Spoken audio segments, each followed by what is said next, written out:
Black Iron's project is ranked by two highly regarded market intelligence firms, being CRU and Wood Mackenzie, as being the highest economic return, lowest cost, so not just first quartile, the lowest cost undeveloped iron ore project in the world.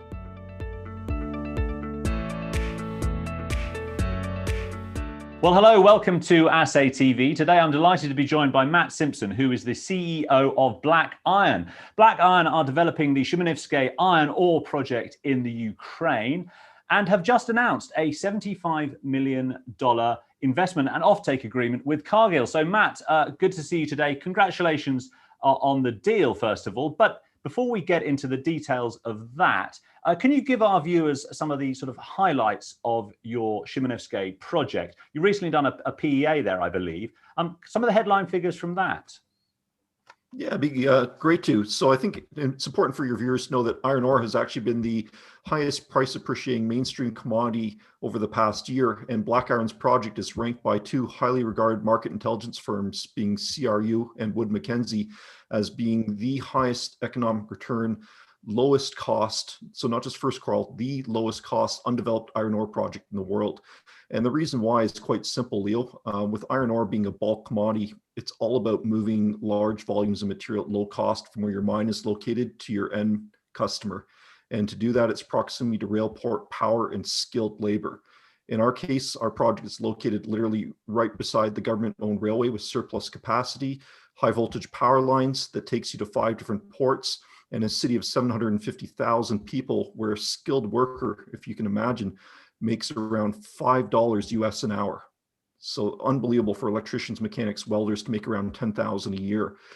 In terms of our economics, we used a very conservative long-term iron ore price of $62 a ton.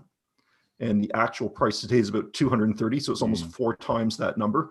And after you make adjustments for iron content, because we're making a 68% iron product, which is in the top 4% globally, it spits off about a 1.4 billion US after-tax net present value and about a 34% IRR. That's impressive stuff. And as you mentioned, your costs are very low. What's your operating cost per ton? Our cost to mine, process, rail, and load a Capesize ocean-going vessels about $33 a ton. And that benchmarks off very well from neighboring mines owned by the likes of ArcelorMittal and Metinvest, who are less than 2 kilometers away from us. As you mentioned, you're very much in iron ore country there, with all the infrastructure already in place, which is obviously a huge boost for a developing company. Yeah, it's very unique for an iron ore project because normally when you see iron ore, you have billion-dollar plus kind of capex and 8 million tons a year plus right out of the gate. And it's simply because of the cost of building that rail power infrastructure. And in our case, because all that infrastructure is so close, it allows us to build in a phased manner. So we're going to start with 4 million tons for about 452 million and self-fund an expansion to 8 million. Absolutely. And let's talk about this deal you've just done with Cargill. It was quite a competitive bidding sort of process. You had a couple of other companies trying to bid for that, but you selected Cargill. Tell us a little bit about the details of the Cargill arrangement. We had an extremely competitive process. We had 8 multi-billion-dollar companies of the likes of Cargill that competed in this process. And we selected Cargill mainly based on 3 criteria. One is the structure of the offtake agreement. The second one was the quantum of the investment. And the third was the structure of that investment. And really is looking at the balance of all 3 that we selected Cargill because we believed it developed the best return for our shareholders. And Cargill also have a lot of experience in the Ukraine as well, don't they? I think they've been there since the 90s. Yeah, Cargill's been in Ukraine for over 30 years now. They have about 500 people in country. And interestingly, they actually own a port literally right beside the port that we plan to use. And let's talk a little bit about some of the structure of the deal. It's kind of interesting. How do Cargill get paid from it? So this is actually a really novel offtake agreement where it's actually a concept that Black Iron came up with where it's a profit share. So normally when you do offtake agreements, be it with a steel mill or be it with a global trader, it's typically a price discount, somewhere between 3 and 7% of the realized sales price. And that might be fine if you've got a 62 or 65% iron content product. But in our case, again, it's 68%. Anything outside of 62 and 65 is a negotiation. So what I really like about the structure that we achieved is that Black Iron takes 100% of the 65% iron price, and Cargill takes a portion of the realized price that they're able to achieve for our 3% higher iron content and our low trace elements. So it's not a matter of Cargill just pushing tons and moving on to the next customer. They really have to use their in-house marketing expertise to maximize the price to both of our benefit. And an interesting point that comes up is when you've got 68% iron ore content there, it has some benefits for steelmakers in terms of reducing emissions. Can you talk a little bit about that? Yeah, our product is a 68% magnetite pellet feed. And the benchmark product that most people are used to that comes out of Australia or out of Brazil is a 62% iron content hematite.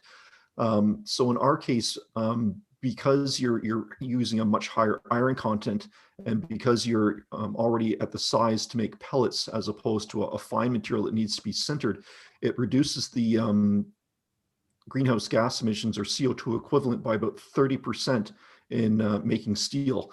So steel, again, is essential for so many things in everyday life, and being able to make it in a much more responsible, sustainable manner was one of the things that actually attracted Cargill to us. Absolutely, and so very, very important in this day and age. So what are the next steps for the project? So 2021 is shaping up to be a really exciting year for us. This is the year that we pull together the bulk of the financing for project construction.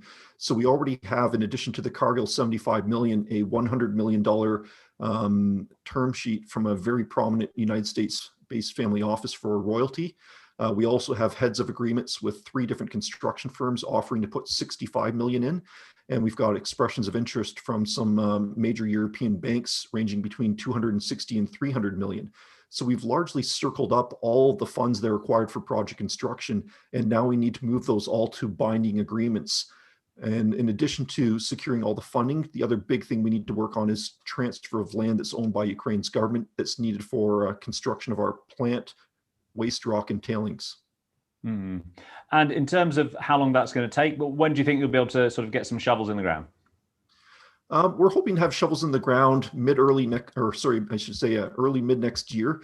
For us, the key gating items are going to be completion of an environmental impact assessment, which is already ongoing right now. We do need to update our feasibility studies. We have historic feasibility studies, but our latest technical report is based on this phased build, which is a PEA.